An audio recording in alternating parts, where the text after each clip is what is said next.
If you have been on Instagram or TikTok and you're interested in sustainability, you probably also have come across some of these videos from people who are claiming to be experts in how you need to throw out every single thing in your home right now because it's plastic and it's toxic.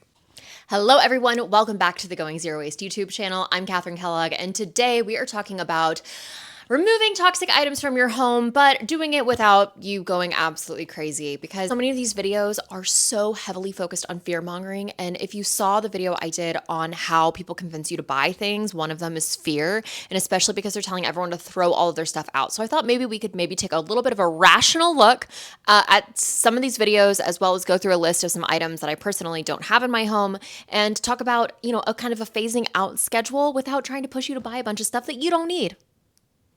Let's get into it. Items you need to throw away ASAP. I'm Dr. Tanya Elliott, board certified internal medicine specialist and allergist. Number 10, rusty baking sheets. Number 9, plastic sponges and if you already have the plastic scrub brushes and sponges, just finish using them, then just switch it out. scrub brushes. Number 8, rusty can openers. Number 7, old dish towels. What's wrong with my cotton dish towels? Why do I need to throw them away? Why? Number 6, worn out oven mitts. Number 5, Teflon, non-stick, or scratched pots and pans. Number 4, plastic food storage containers. This includes things that just have a plastic top. I have glass containers with plastic lids, and they really don't touch my food. I would never microwave a glass container with a plastic lid on it, but just using the glass container is fine. The most concerning thing I could think about is if you put the lid on while the food was still really hot, and the steam would heat up the plastic, and then potentially you'd have microplastics drip down into your food. But you probably shouldn't be storing super, super hot food immediately in the fridge. You should leave the lid open, let it cool down, and then put it in. I really am not entirely sure how this would be super problematic in terms from a toxicity or a safety standpoint. 3, plastic or silicone spoons or spatulas. Number 2, dull or knives. And if you want them to last longer, don't put them in the dishwasher. And number 1, plastic cutting boards.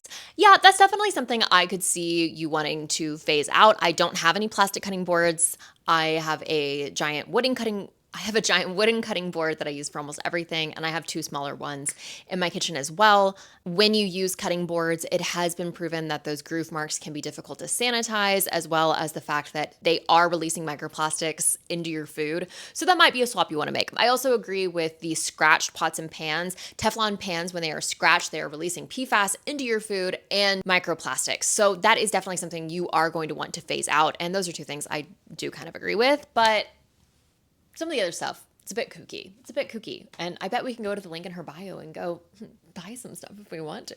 Home as a naturopathic doctor. First are K-cups. These things are so toxic for you because when you run hot water through them, you're getting microplastics into your body. Stick to a French press instead. One thing that I don't keep in my kitchen is K-cups. I've never felt super comfortable with the super hot water going through the plastic. I'm worried that would leach microplastics.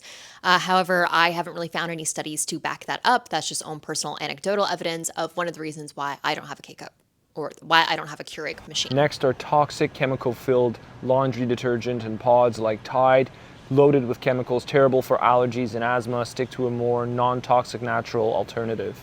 This is a much better non-toxic laundry detergent option. I mean, in terms of aquatic life, I do agree EOS is a lot better brand than Tide in terms of from an environmental standpoint as well. But the language is what really bothers me.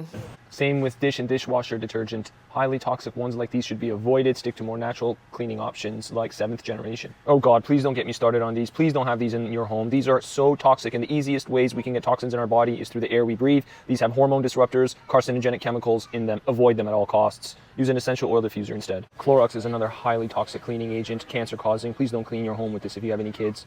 These Febreze and Airwick plug-in air fresheners are another toxin bomb. Avoid these in your home, especially if you have any allergies or asthma. One of the things I'm really conscientious of bringing into my home is cleaning products. I don't bring any air fresheners into the house. A lot of traditional cleaning products will trigger my migraines, so I try to avoid using them. I still think it's wild that cleaning companies in the US aren't legally required to disclose the ingredients in their products. So you never really know what you're getting. And even more fascinating is smog buildup. So in Los Angeles, they did a smog study and they found that 50% of the smog actually came from personal care products inside of people's homes. And on average, indoor air pollution can be 3 times more polluted than outdoor air pollution. And so by making my own cleaning products, I just feel a lot more comfortable with the ingredients that are in them. Of course, there are so many companies that are doing things right. You just need to do a little bit of research and make sure that it's working for you. I personally am not comfortable with any sort of air fresheners in the house. I just simply don't buy them. A lot of the phthalates and synthetic fragrances are known endocrine disruptors, but personally, they just don't make me feel good. Like I said, they give me really bad headaches. A lot of synthetic fragrances do. So I just avoid them altogether and instead opt for things like opening my window, or if I want to make the house smell absolutely lovely, I can make a simmer pot out of food scraps. I also make a lot of my own cleaning products because they're so easy to make and they are wonderfully effective. Isopropyl alcohol does an amazing job of disinfecting, and if it's good enough for a hospital, that is certainly good enough for me. And it is far cheaper than buying a lot of the products on the market as well. But of course, there are some companies that are doing really, really great things. So if you don't want to make your own cleaning products, there are a lot of options out there too. I don't buy any dryer sheets. I'm honestly not even sure what dryer sheets are for. Are they to remove static? Are they to add scent? I really don't know. I don't use them. They seem kind of like a completely unnecessary product to me. Don't eat it. And I don't buy any fabric softener. It leaves this waxy residue. It doesn't actually make your clothes any softer. And it's just another easy product to avoid buying. Cups, plates, and bowls. Hormone-free candle. It's another thing that just releases VOCs in your home. Volatile organic compounds, which are the building blocks of smog, which leads to both indoor and outdoor air pollution. They can release things like benzene and formaldehyde. So if you're someone who likes to burn a lot of candles, I would just definitely recommend looking into some more organic options. I love candles. I think they look beautiful. I do have a lot of fake candles in my home, but that's because house fire.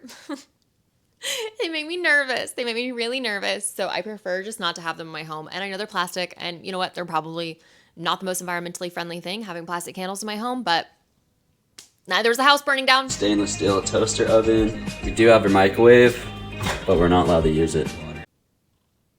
You'll never get me to hate my microwave. You'll never get me to do it. It works by heating up water molecules.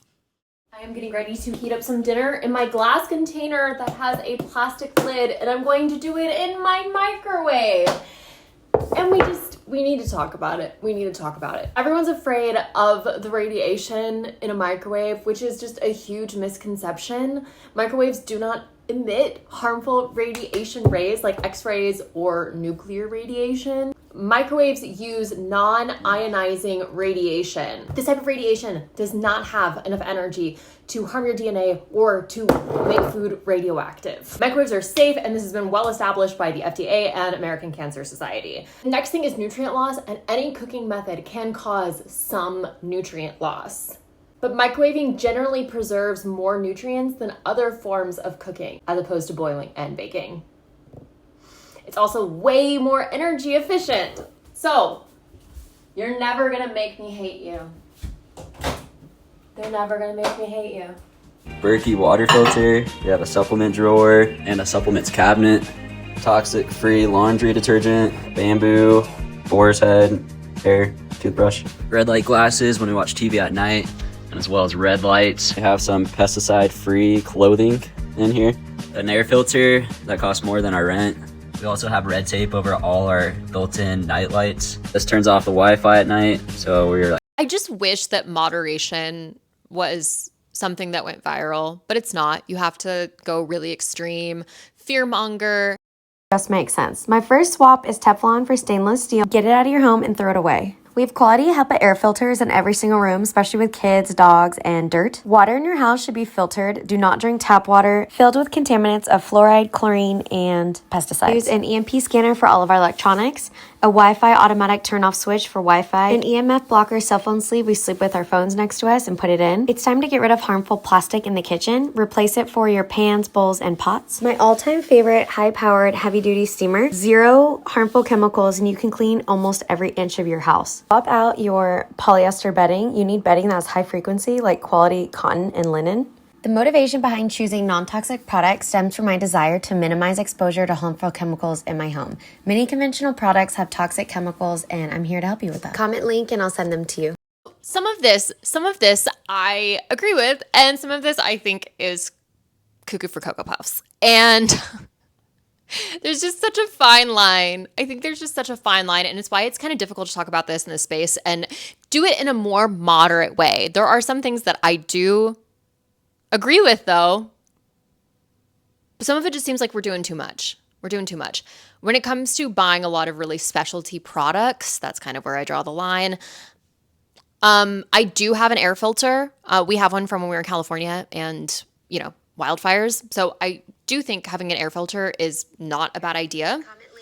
But to say that all tap water is terrible is a bit of a stretch. You can go on and you can check your tap water. We drink our tap water. Our tap water came back really fine in terms of testing. So definitely test. We do have a Berkey water filter that we break out for parties mostly. When you're consuming a lot of this content, I think it's something just to be really aware of and make sure that you're not falling too much into the consumerism rabbit hole, because I'm sure we can go to her profile once again and buy a lot of this stuff to solve our problems. And these might be problems that we don't need to solve because they might not be problems in the first place. We keep a non-toxic home. It has an ultra HEPA filter in here, and it automatically adjusts the fan based upon the contaminants in the air. We have about 4 of these in the home, and I really believe in them. They say your phone is dirtier than a toilet bowl, which is why every day when I get home from the gym or the grocery store, I put it in a UV light case, and for 5 minutes it sanitizes it and completely cleans it of viruses and germs. Because when you learn about the materials used for most mattresses, they're not only toxic, they're endocrine disruptors, and they off-gas over time. Something like this is non-toxic, made with organic materials, and completely comfortable. I also would not be buying a non-organic mattress. Most of the off-gassing happens in the first 3 years. So if you have a mattress that's plastic, because so many of the new memory foam box and mattresses, they are plastic, most of that off-gassing has already happened. So you're fine keeping it. But when it's time for you to upgrade, I would definitely look into an organic mattress instead. Something that was so fascinating is when Justin and I first moved in together, the mattress we had was a plastic, box-in mattress, and he would sleep so warm. But then when we switched to our organic mattress, all of those problems of body temperature regulation were fixed. So ensuring that you have natural fibers for your sheets, natural fibers for your mattress. We spend a third of our lives in bed, and this is one area that was really important to me to try and remove plastics out of that routine. And it is amazing how much the quality of sleep has improved simply because we're able to regulate our own body temperature a lot better. I already had one. I wouldn't go out and replace it until I needed a new one, and that is a PVC shower liner. I feel like most of the problems come with it when you first open it up and it's off-gassing. At this point, it's in your home. It's probably already off-gassed, and when you need a new one, I would definitely replace it with a better alternative.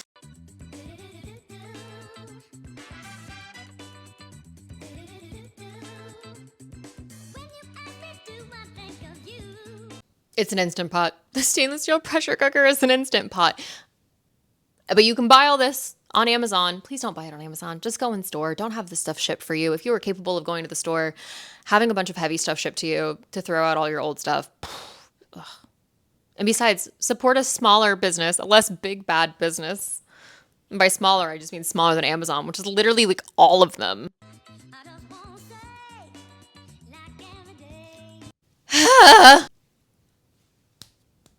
There are so many problems I have with the language in terms of trying to fearmonger and make you afraid. And I think that we can approach this with just a little bit more, what's the word I'm looking for? Care, maybe. I really hope you enjoyed this video, and I hope this was a sane take on the toxic living that's going around, as well as informative. If you enjoyed this video, please give it a thumbs up and press that big red subscribe button to be notified when new videos are coming out. I do videos on sustainability as well as critical commentary on consumption culture. We love a lilting line of alliteration, and I will see you with a new video soon.